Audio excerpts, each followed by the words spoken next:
आदमी अक्सर करता क्या है कि मान लीजिए कोई चिंता है, चाहे बच्चों से संबंधित हो, चाहे परिवार से संबंधित हो, चाहे रोगों से दुखों से संबंधित हो, उसको निकलना है उसके बाहर, और वो उसको सोच सोच के बाहर अंदर करता क्या है, हक से होता है अंदर, अरे ऐसा ना हो जाए। अब अंदर चोट लग रही है ना, लगातार अंदर चोट मारे जा रहे हैं और बाहर को ठीक करने, और यहाँ बीज कैसे डाल रहे हैं, चोट के। तो जो बाहर वृक्ष होगा वो कैसा होगा, दुखों का ही तो होगा। जब आप ये चीज़ देख के, अच्छा ये दुख है, ये दुख है और ये सत्य है, और सच्ची बात यही है, ये जब दुख दूर होगा तो मैं शांत हूँ। चाहे मैं कितने भी चढ़ावे चढ़ा लूँ, चाहे कितने भी मैं पूजा कर लूँ, चाहे कितने भी पंडितों को मैं भोजन करा लूँ, सब आप करा लो, लेकिन ये बिल्कुल सही बात है कि अगर यहाँ पे चींटी घुसी तो यहीं से निकालनी पड़ेगी। मंत्र जपने से वो चींटी निकलने वाली नहीं है। उन मंत्रों में यही बताया गया, और हम करते क्या है, मंत्र को जपे जा रहे हैं। असल में ये हमारी ही आपकी गति नहीं है, पूरे विश्व में यही छाया हुआ है। बहुत थोड़े से लोग हैं जिनको रास्ता मिल गया है, बहुत थोड़े से लोग को समझ में आ गया, वो चल पड़े। लेकिन 1 लाख में 2 या 3 या 10 लोग, बाकी जो 80 हैं या तो वो अभी सुखी हैं, जैसे हम पहले सुखों में थे तो हमें कुछ याद ही नहीं, चलो वो ठीक है, लेकिन दुखों में पड़े तब भी इधर उधर भागे जा रहे हैं, ये कर रहे हैं, वो कर रहे हैं, मान मनोती सब कर रहे हैं। अब जब उसका पूर्ति नहीं हो रहा है तो कोई गलती तो है ना, और बचपन से वही गलती हम लोग किए जा रहे हैं। अगर वो सही युक्तियाँ होती तो हम आज इतने दुखी क्यों होते। तो कहने का मतलब है कि पीड़ा है मन में, तो वो आंखों पे उतरेगी, आंखों की रोशनी कम होगी। देखिए सीधी सी बात, मन का जो दुख है वो चेहरे पे उतरेगा, शरीर पे उतरेगा, पेट पे उतरेगा, यहीं से काम शुरू हो जाएगा। तो जब तक आप अंदर अपने काम करना, चेतना शुरू, और इसको थोड़ा सा ज़बरदस्ती करना। आप पहली बार बैठेंगे, युक्ति बताएंगे, उसमें बैठेंगे तो मन उचटेगा, दिमाग और भारी होगा। वही पीड़ा जो अभी आपको हो रही है बैठ के बार बार वही बात सोचने से, अब वो पीड़ा आपके अंदर हो रही है, आप देख रही है, तो आप देखेंगे ये सब गर्म हो रहा है, यहाँ भारीपन आ रहा है। लेकिन जब आँख खुलेगी तो थोड़ी देर बाद आप पाएंगे कि सिर हल्का हो गया, क्योंकि अब जो दर्द हो रही है आप उसको देख रहे हो, अच्छा इसलिए दर्द हो रही थी। अब वो कारण आप अंदर ही आँख बंद करोगे, उसका अभ्यास करना, इसलिए हो रही थी। तो उस अभ्यास में बताया गया कि कैसे कैसे आपको आगे बढ़ना है। अब आप बार बार जब 1 घंटे बैठ के, आधे घंटे बैठ के हम 50 बार उसको रटेंगे तो हमको याद नहीं हो जाएगा। तब 24 घंटे में आप चलेंगी तो 2, 4, 10 बार गलतियां होनी बंद हो जाएंगी। तो थोड़ा थोड़ा मन क्या होगा, हल्का होगा। कभी कभी हल्का होगा, लेकिन इतना हल्का होगा कि आपको लगेगा जैसे सारी हम झूठे ही टेंशन में रहते हैं, और फिर अगले पल पाएंगे कि फिर टेंशन आ गया। तो ये जब करत अब इसी को कहा गया कि करत अभ्यास से जड़ मति होत सुजान। इस मति की बात कह रहे हैं। जड़ माने बुद्धि में कुछ पड़ ही नहीं रहा, जड़ है, बैल है, कुछ समझ ही में नहीं आ रहा। तो जड़ मति हमारी है, लेकिन इसकी जड़ें जो है ना वो बहुत ही ज़्यादा कह सकते हैं हम लोग भटके हुए हैं। जड़ मति होत सुजान, और रसरी आवत जातते सिल पर परत निशान। ये रसरी क्या है, अब आप रसरी समझेंगे। अमूमन आदमी कहता है कि भाई कुएं पर रस्सी चलाते रहो, दाग पड़ जाता है, जबकि पत्थर की है, वो भी रस्सी सही है। थोड़ा सा कच्चा के गलत है, थोड़ा सा।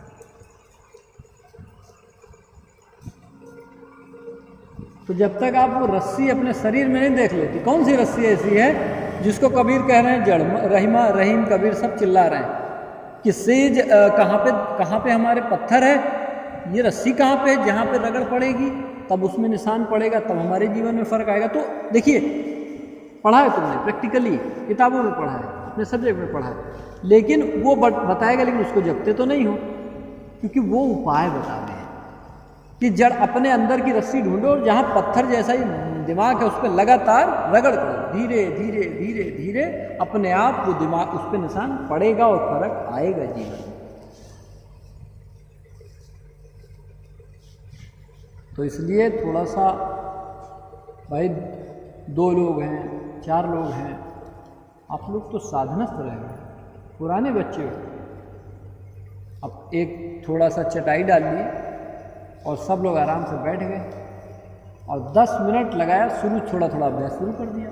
3-4 लोग जब मिल के करेंगे तो कैसे पूजा आरती करते हैं, कैसा लगता है। ऐसे 3-4 लोग मिल गए, 20 मिनट बैठ गए, फिर अपने काम में जुट गए, पढ़ाई की, लिखाई की, फिर देखो क्या जीवन में फर्क है। लेकिन अगर मन व्यवस्थित नहीं है तो हम चाहे जितनी अच्छी नौकरी पा जाएं, चाहे जितना सुंदर हम परिवार पा जाएं, क्योंकि एक ना एक दिन वो नष्ट हो जाएगा और जब वो नष्ट होगा तो हमको उसके बिछड़ने का दुख होगा। और जब तक हम उस दुख तो तब भी होगा, दुख हमें भी होता है, दुख संतों को भी हुआ, लेकिन दुख में वो दुख को देख गए और कहे दुख ही सत्य है, तो क्या फायदा पढ़ने का। मैं आपकी कोख में पैदा हुआ, अगर मैं जीवन भर रहूं और आप भी अनंत वर्ष तक रहो तो मोह करें, कोई दिक्कत। या हमको ये पता चले कि इधर हम शरीर छोड़ेंगे फिर हम ही आपकी कोख में पैदा होंगे, हमारी मम्मी यही बनेंगी, तो हम इस शरीर से मोह करें। लेकिन ना वो बेटा मिलने वाला है ना माँ मिलने वाली है, तो आदमी कहता है कि अरे इस मार्ग पे क्यों जाओ, अरे अगर मेरी माँ मुझे यही मिल जाए, यही मेरा भाई बन जाए तो चलो मरने के बाद भी खुश है, अरे अभी मिल जाएंगे। लेकिन कोई एक दूसरे से मिलेगा नहीं, फिर दूसरे, तो भैया मोह काहे करें। कम से कम क्या करना है, अब हमको इन्हीं का बन के रहना है, ये मेरी माँ है तो इन्हीं से हम तृप्त हो जाए, इन्हीं से हम ऊर्ण हो जाए, अब हमको किसी और कोख में नहीं जाना है, फिर दुखों में पड़ेंगे, क्यों पड़े। तो ये ज्ञान जागता है कि हम 5 लोग हैं, हम 5 ही लोग, और हम 5 एक दूसरे कितना प्रेम करते हैं, ऐसे न जाने कितने परिवार हुए होंगे, लेकिन क्या आज किसी की सुधि है, तब भी दुखों में पड़े होंगे, इसीलिए तो आज फिर दुखों में पड़ गए। तो जब हम ये अभ्यास करना शुरू करेंगे तो हम देखेंगे कि हम जीते जी ही, कहा गया कि प्रेम भाव एक चाहिए, भेष अनेक बनाए, और चाहे वन में वास करे चाहे गृह में जाए। इसी प्रकार दूसरा कहा गया, यह तट वह तट एक है। मतलब ये पुत्र और ये माता, ये जो हम लोग फर्क देख रहे हैं, अगर ये पता लग जाए ये माता, ये पिता, ये पति, ये क्यों जुटे हैं, कभी कुछ तो कारण है जो जुटे हैं, तो पहले से होंगे। तो आपको जब ये अनुभव हो जाएगा कि यह तट एक है और एक प्राण द्विगा। जैसे नदी के 2 किनारे होते हैं लेकिन किनारे एक ही हैं, जुड़े हैं आपस में, लेकिन नदी रोती है क्या, अरे वो किनारा मुझसे दूर हो गया, दूर होते हुए भी दोनों एक पास रहते हैं। इस दोहे में यही बताया गया कि एक प्राण और द्विगात, हम 2 शरीर हो गए हैं लेकिन हमारे प्राण एक ही है, जीते जी। जब ये बात आपको अनुभव हो जाएगी, अरे बेटा, पुत्र, माता, पिता सबके, इसी को कहा गया कि जीव अंश अविनाशी, मतलब जीव के अंदर जो अंश है वो अविनाशी, सब में वही है। आपकी चिंता, लेकिन बातों से नहीं, माता जी बातों से नहीं, इसको करना पड़ेगा। ये हाड़ मांस का शरीर आपको बताएगा, ये तो कहेगा चलो सो, चलो ये करो, बच्चे को देख लो, शरीर को पीड़ा है, रोगों से दूर हो, या किसी की चिंता ने मोह करो, यही तो कहता है। कोई ऐसा है जो इस शरीर के अंदर ऐसा कोई रह रहा है जो हमको सच्चाई देखने में हमारी मदद करेगा, वो अभी हम ढूंढ नहीं पाए, और उसको शरीर के अंदर जाके, हमें ना भी अभी मिले कोई बात नहीं, लेकिन हम जा रहे हैं, हमको लाठी तो मिल जाए भाई, डूबते को तिनके का सहारा चाहिए।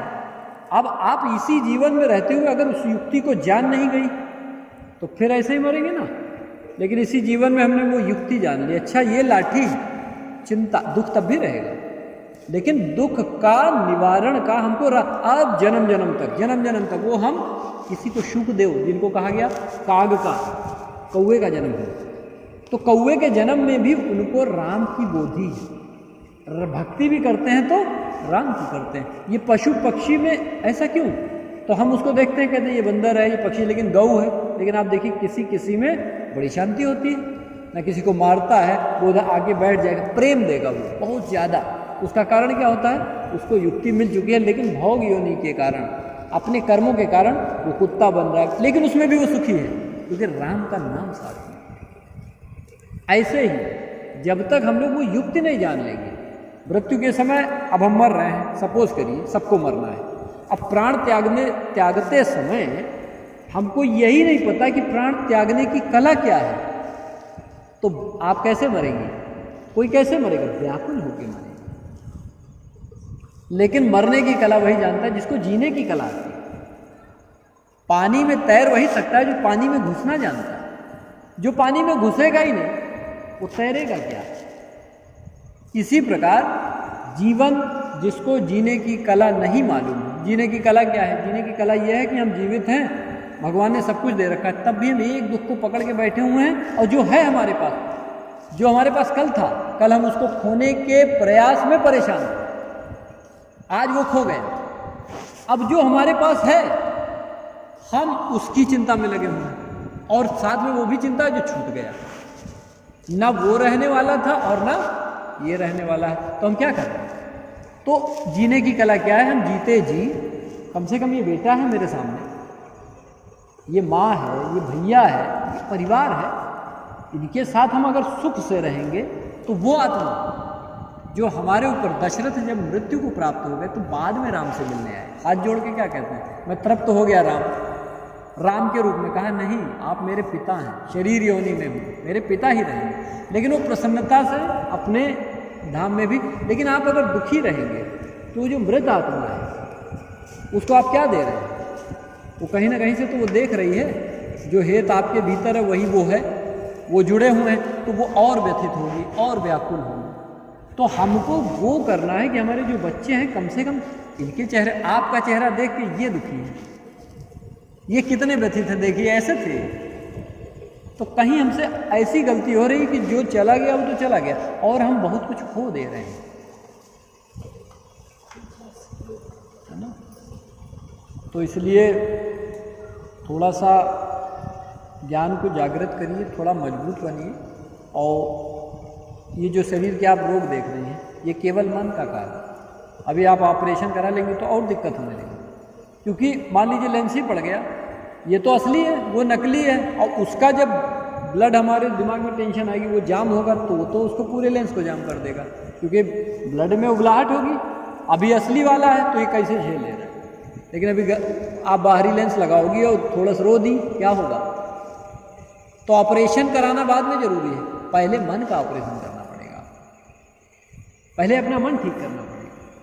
इसीलिए कहीं भी जाते हैं तो पहले हम हर व्यक्ति को बताते हैं कि भाई पहले समझो, पहले दवाओं पे मत जाओ।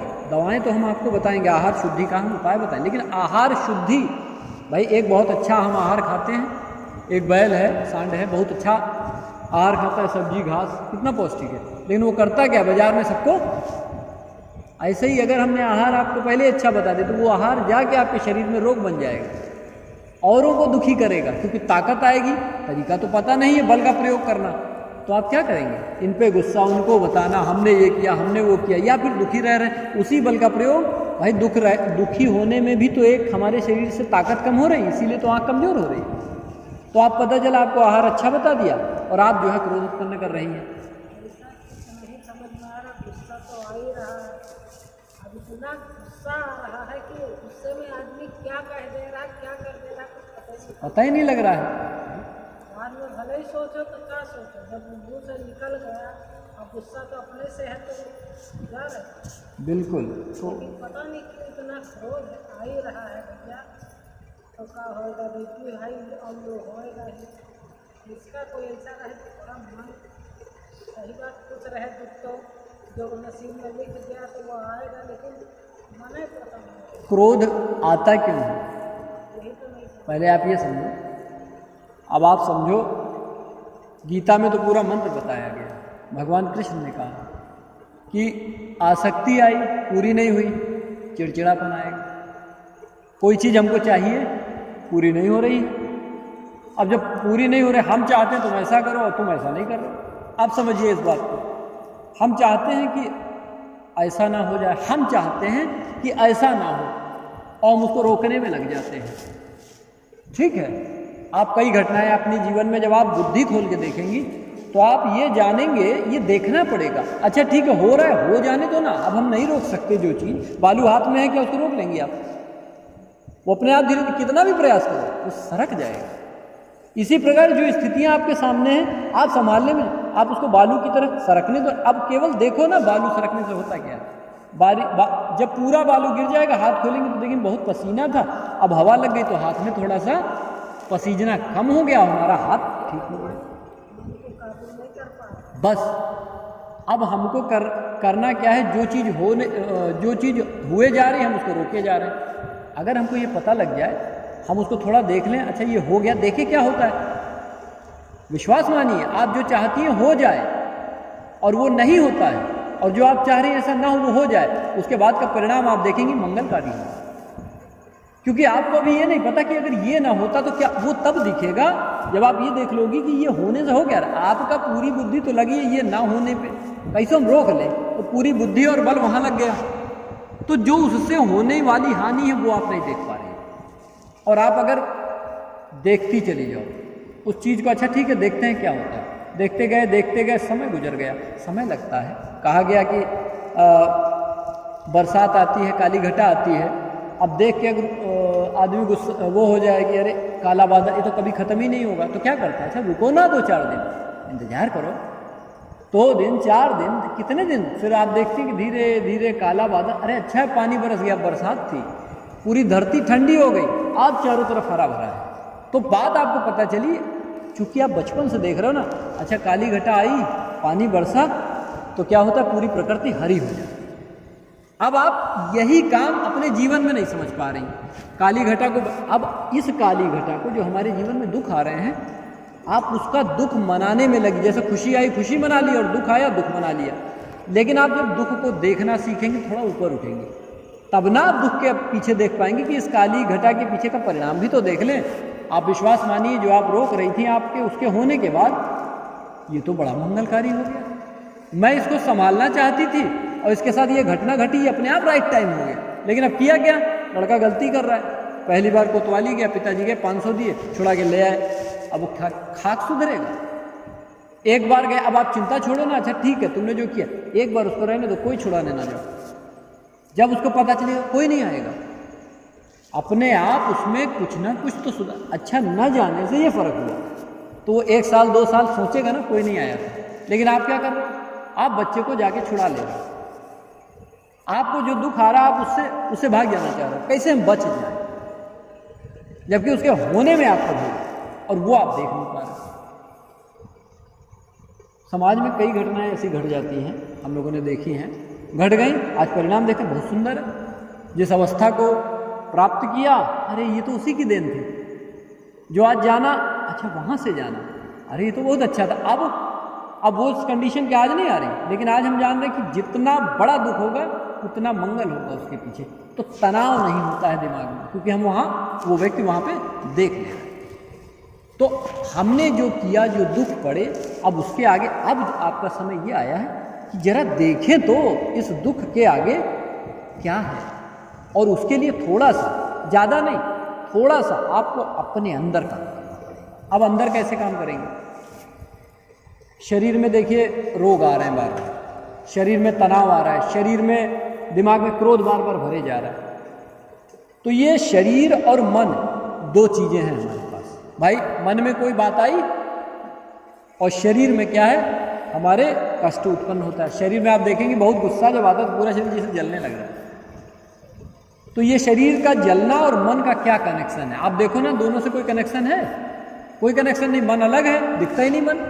अभी हम ये जानते ही मन किस चिड़िया का नाम है पता है, सब कहेंगे मन की बात, लेकिन मन कोई जानता, पहले मन को तो आप जानिए मन है कहाँ पे। तो मन और शरीर के बीच में जिसको हम रस्सी का नाम दे रहे हैं, या जो इन दोनों को जोड़ रहा है, उस कड़ी को हम जाने, बस वो कड़ी आपको मन और शरीर के दोनों के दुखों से बाहर निकाल देगी। बस ये बात जब आपको समझ में आ जाएगी, तो वहाँ जाके आप जब काम करना शुरू करेंगे तो धीरे धीरे परिवर्तन होगा। तो करना ये है कि हम लोग लगातार मिल भी रहे हैं, तो कहीं पे जो है दरी लगाओ आप लोग बेटा अभी, ठीक है। और जो लोग बैठना चाहें वो 20 मिनट हमारे साथ बैठें, और सब लोग बैठ के थोड़ा सा आज अभ्यास करो हमारे साथ। जो हमने आपको पहले अभ्यास कराया था, ये उससे भी बहुत आगे का अभ्यास है। अभी जो पढ़ाई वढ़ाई कर रहे हो 10 दिन 15 दिन 20 दिन 1 महीने में जब करोगे तो देखोगे दिमाग कितना तेज होगा। एक बार देखते हो वो हमेशा के लिए याद हो जाता है। इतनी ज़बरदस्त चीज़ है। जिस बच्चे का पढ़ाई में मन नहीं लगता, पढ़ाई में लगेगा। जिस बच्चे का दिमाग थोड़ा सा चंचल टाइप का है, बदमाश टाइप का है, उसके अंदर आप करेंगी, फ़ायदा उस बच्चे में आएगा। आप करेंगी, फ़ायदा आपके पति को मिलेगा। क्योंकि कहा गया है ना कि अभी आप कमरे में बल्ब जला दो तो उसका प्रकाश सब पे पड़ेगा ना। तो आपके अंदर अगर थोड़ा सा ज्ञान जग गया तो आप जिसके जिसके साथ रहेंगी उसके ऊपर उसका प्रभाव पड़ेगा। तो एक जो है लगाओ और सब लोग बिठालते हैं। इसीलिए हमने कहा आज सब लोग बैठेंगे, खाली पूरा प्रवचन नहीं, थोड़ा सा कम। उसके बाद आप लोग रेगुलर एक टाइम बनाइए 6 बजे शाम का, कि हम लोगों को डेली चैनल है ही है, भैया को पता है, अपना लगा लियो, बैठ के केवल अपने ऊपर काम करिए और 1 महीना करके देखिए इसमें क्या जाता है। 1 महीने में 10 दिन 15 दिन में देखेंगे अरे अच्छी नींद आ रही, तनाव दूर हो रहा है। जो दवाएं खा रही थी, दवाओं के पीछे नहीं भागना पड़ा। बहुत सरल युक्ति है, घर में बैठे बैठे अपने आप को ठीक कर लो आप, वरना जाओ डॉक्टरों के पास। अभी क्या करेंगे आप, थोड़े दिन दुखी हो लेंगे, बच्चे फिर लेके आपको भागेंगे। शुगर हो गया, डायबिटीज हो गया, अब बेचारे डॉक्टर को दे रहे हैं महीने का 2000-1200 रुपया, तो आपका ये दुख किसके काम आया बताइए। तो इसलिए इससे बाहर निकलने की युक्ति करिए, थोड़ा सा काम करना शुरू करिए और अपने ऊपर करिए बस।